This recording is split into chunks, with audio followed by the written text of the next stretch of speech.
धूमधाम से मनाया गया सम्राट अशोक धम्म विजय दिवस समारोह। खबर विस्तार से। रविवार को मां विंध्यवासिनी इंटरमीडिएट कॉलेज पापीकर की मायना में शाक्य मुनि गौतम बुद्ध समिति सोनभद्र के तत्वाधान में बड़े ही धूमधाम से सम्राट अशोक धम्म विजय दिवस मनाया गया। इस मौके पर हजारों बुद्ध समर्थक उपस्थित रहे। कार्यक्रम की शुरुआत तिरंगा पंचशील ध्वज के साथ बुद्ध वंदना, संस्कृति कार्यक्रम, जादू आदि हुआ।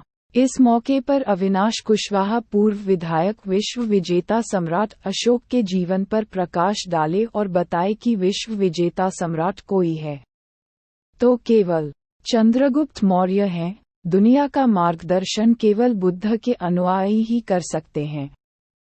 वर्तमान समय में भी राजनेताओं को सम्राट अशोक की नीतियों का अनुसरण कर समस्त जन को अपना संतान मानकर कल्याण करना चाहिए। मंच पर डॉक्टर लोकपति सिंह पटेल, जिला उपाध्यक्ष सपा संजय यादव, पूर्व प्रमुख जिला अध्यक्ष सपा सोनभद्र डॉक्टर प्रसन्न पटेल, प्रबंधक बबलू धार, जिला अध्यक्ष युवा जनसभा रामसेवक मौर्य, अध्यक्ष कोऑपरेटिव तेज प्रताप मौर्य, रमेश दुबे पूर्व विधायक, परमेश्वर दयाल पूर्व विधायक ने संबोधित किया। इस मौके पर सरोज कुमार, सर्वजीत कुशवाहा, रामलाल सिंह, रामनाथ बौद्ध, रामदुलारे यादव, वीरेंद्र यादव, शैलेंद्र मौर्य, अंशुमान मौर्य, विद्यापीठ अकेडमी करकी मायना, संदीप मौर्य, रामफल मौर्य, हरिगोबिंद मौर्य, घनश्याम मौर्य, शिवशंकर राव, अभिषेक पटेल, डॉक्टर जितेंद्र कुमार मौर्य, डॉक्टर रवि मौर्य, संतोष गौतम, सुनील कुमार शर्मा, अमन मौर्य, जियाउद्दीन समेत हजारों की संख्या में लोग उपस्थित रहे। कार्यक्रम की अध्यक्षता नन्हू राम मास्टर और सफल संचालन संजय मौर्य, जिला अध्यक्ष सम्राट अशोक क्लब सोनभद्र ने किया। एक क्षण में अपने आप खत्म हो गए।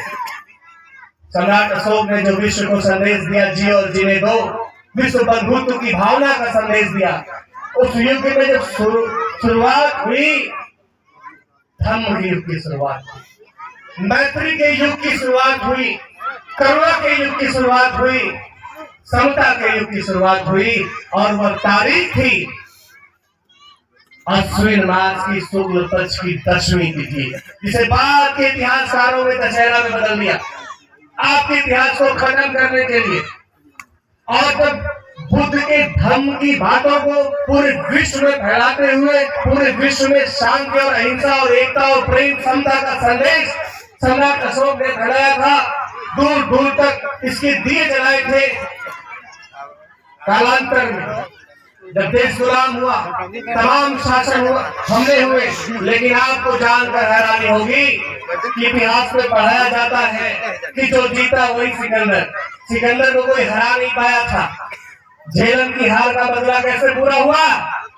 सिकंदर का सेनापति सेल्यूकस, जो पूरे यूनान से जीतते हुए विश्व को भारत में भी जीत चुका था, उसका विजय रथ सम्राट चंद्रगुप्त मौर्य ने रोक दिया, बंदी बना लिया। उसके सेनापति ने संधि कर ली, तब जाके जीवन दान दिया। लेकिन ये नहीं बताया जाता है कि जिसको जीता वही सिकंदर, लेकिन जो सिकंदर को जीता वो कौन? वो चंद्रगुप्त मौर्य है, जिसने सिकंदर को जीता। तो पूरा विश्व विजेता सम्राट चंद्रगुप्त मौर्य अशोक। भारत वर्ष के सरजमी पर आग उठाकर देखे और हमला करने की कोशिश करे, लेकिन जब धोखे से विदत मौर्य की हत्या कर दी गई, उसके बाद के बारे में आपको तेज प्रताप जी ने बताया कि कितने ईसा पूर्व बाद, कितने सन बाद, कौन कौन से धर्म, कौन कौन से वंश की शुरुआत हुई। एक दौर यह भी आया जब भारत में ब्रिटिश हुकूमत आई, जब देश गुलाम था।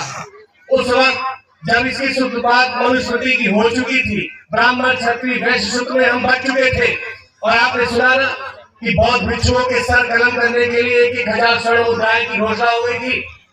बहुत से बौद्ध भिक्षु जो धर्म की रक्षा के लिए गांव में जंगलों में जाकर शरण ली, उनको भी जब इनके गुप्तचरों ने ढूंढ कर मारना शुरू किया, तो उन्होंने अपना होलिया बदल लिया था। बाद में कालांतर में वही मनुस्मृति के अनुसार SC और ST के लोग कहलाए, जो बौद्ध भिक्षु थे, जो बौद्ध के अनुयायी थे, जो बौद्ध के वंशज थे। उन्हें जबरदस्ती उस तरह के कामों में रख लिया गया। लेकिन मैं ये बताना चाहता हूं, बाबा भीमराव अम्बेडकर साहब ने,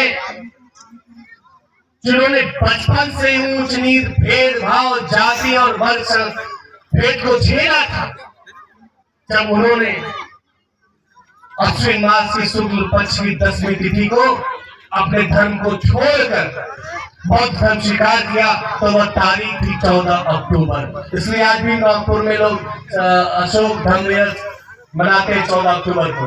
लेकिन जब हम तारीख में जाते हैं तो शुक्ल पक्ष की 10वीं तिथि को मनाते हैं।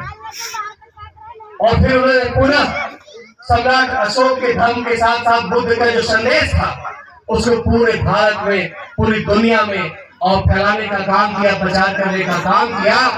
और बुद्ध के संदेश पर ही आधारित भारत की संविधान है, जो हमें बराबरी से रहने का हक और अधिकार देती है, जिसमें समता करुणा पर आधारित है यह संविधान। इसलिए हमें संविधान की शरण में जाना चाहिए। अब बार बार इशारा हो रहा है, इसलिए मैं अपनी बातों को यही विराम करता हूँ। फिर किसी और दिन